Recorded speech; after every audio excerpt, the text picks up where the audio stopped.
Stan, Okay, yeah. right here. Hey, congratulations. You have a documentary. Who is Stan Smith? I mean, how does this feel for you tonight? I mean, especially tonight's the premiere. Yeah, it's very odd. You know, we worked together with Danny Lee on this documentary, and he tried to figure out the angle of how to include, you know, most of the things that have taken place in my life. Some of the things are missing that are fairly significant, but he did cover the bases pretty well, and it was artfully done.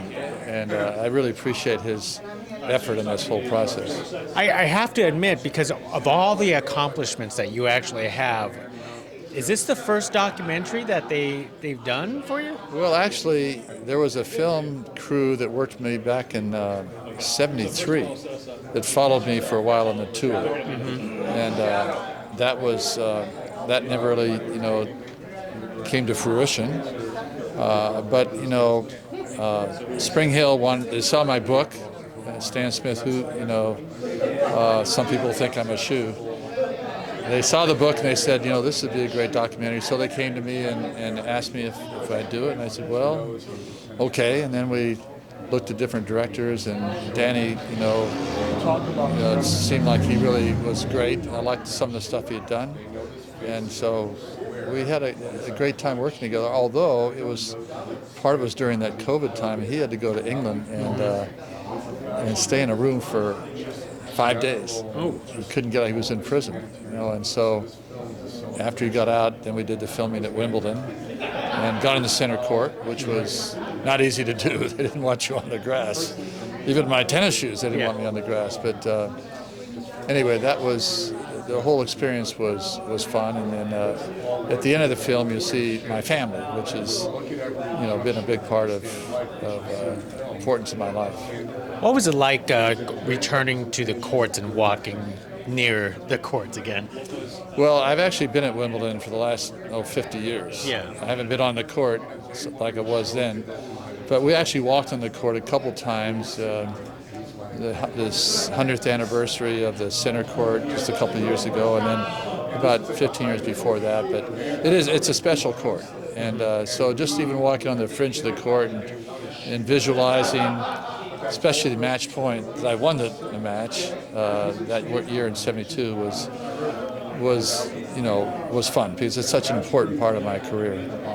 Now, the title is humorous in its own way. Who is Stan Smith? I mean, you're talking about, you know, a career for over 50 years for yourself. And when people actually do say, who is Stan Smith, how do you feel about that? I mean, or do you feel relieved that, you know, people have moved on? Well, it kind of follows with the book idea. You know, my idea with the book was Stan Smith, some people think I'm a shoe. And this is a similar sort of a deal that, in reality, unless you're 50 or above, maybe even more than that, you wouldn't have seen me play. Yeah. So you wouldn't know, unless you're a tennis historian or really interested in tennis, you wouldn't know I was a tennis player. In fact, there's been interviews done around the world. People ask, well, you know, do you know Stan Smith? Yeah, I think he was a runner. One person actually thought I was buried on the center court of Wimbledon. Really? Yeah. I said, well, that's not true. But anyway, that's... So, again, you know, people think of my name. They know my name because of the shoe. And they've sold 100 million pairs of shoes. And so that's true, but they don't necessarily know my career or other things that I did in my life. Well, you do have an accomplished career, you know, winning the first U.S. Open doubles, the shoe, ranked number one twice, and all this kind of stuff.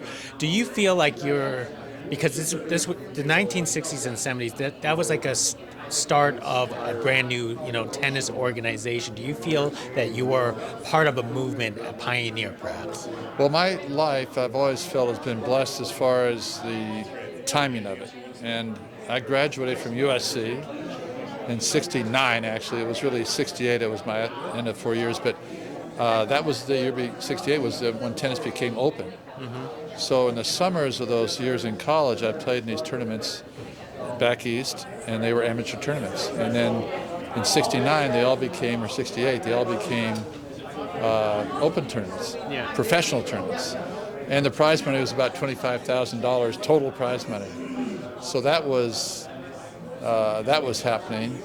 And then the war was taking place. And, we were playing Davis Cup outside the United States in some pretty tough conditions. And Arthur and I became good friends with Charlie Passerell, who's going to be here tonight. It was also on that team, and he was very close to Arthur at UCLA. And so it was an amazing time for tennis, with Arthur winning the Open and us winning the doubles, and also for the world. And but we started the ATP, the Association of Tennis Professionals, in the early 70s, and then we took some tough decisions, like boycotting Wimbledon was one in 1973. So that was the start of our association.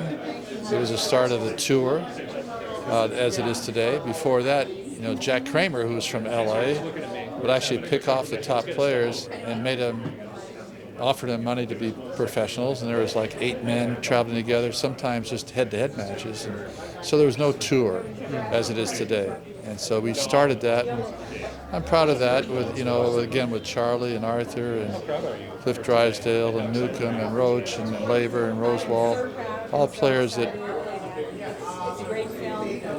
wanted to see professional tennis. And I actually knew a guy in London, an Englishman, that lost in the finals of Wimbledon twice. His name was Bunny Austin in the 30s. And in 1938, he wrote an article for the London Times. He was a very educated, he went to Cambridge, was a good writer, and he advocated for professional tennis in 1938. So 30 years after that, in 1968, we finally got professional tennis. So it was ready to happen, and we just happened to be at the time when it did happen. Out of all the matches you played, what was the number one match that is embedded into your memory that you love the most? Well, there's a couple. One was, of course, I got to the finals of Wimbledon in '71 and lost. 6-4 in the fifth. And then I won it in '72, 7-5 in the fifth. So obviously that was one of my goals, and it was definitely embedded in my mind. But also Davis Cup.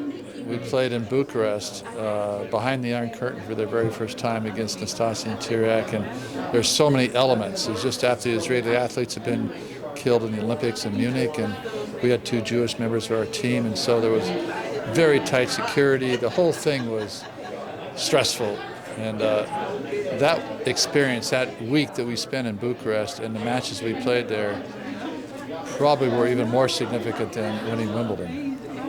Now, obviously, the shoes is a legend in the consumer products. Do you have every single pair of shoes that Adidas actually made, and do you have a favorite? I don't have all the different variations they made. There's so many. There's probably 1,000 different variations over the years, but I do have some different ones that I liked. Actually, they came out with a suede shoe, and actually they're coming back with one now, but I like the suede, so I like the blue suede shoe with that blue with the red in the back. And then I had some shoes made with the USC colors. They weren't exactly the cardinal and gold, but they were close to it. And I had some made for my wife and her Princeton colors. Oh, really? Orange and black. So at that time, you could actually go on the computer and design your own shoe with the color of the leather, the color of the shoelaces, the eyelets, the back, the stitching in the front, and all that sort of thing. So there's been some very interesting times with the shoe. It's been over 50 years, and so we hope it's going to be around for another 50 years. Well, it's well known, that's for sure. So let me wrap it up with one last question, Stan. When audiences have a chance to watch Who is Stan Smith, what is the one most important take you hope they walk away with? I think they'll see that I've had a very blessed life, and my faith, my family, and my friends are the most important part of my life. Well said, well said. Stan, thank you very much for speaking to us.